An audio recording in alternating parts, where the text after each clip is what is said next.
Merhaba arkadaşlar. Bu bir duyurudur.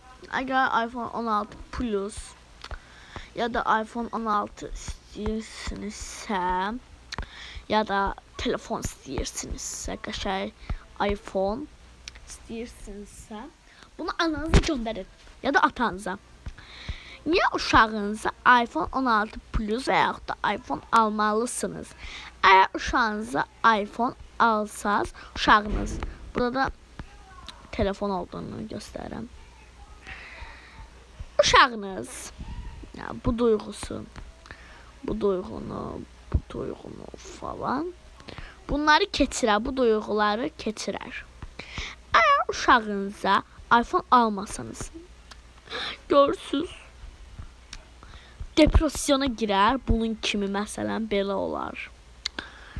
Yəni çox ağlayar. Xahiş edirəm, uşağınıza iPhone 16 və yaxud da iPhone alın. Bu da sizə məndən ürək olsun. Hadi bay bay, inşallah yardımcı ola bilmişimdir.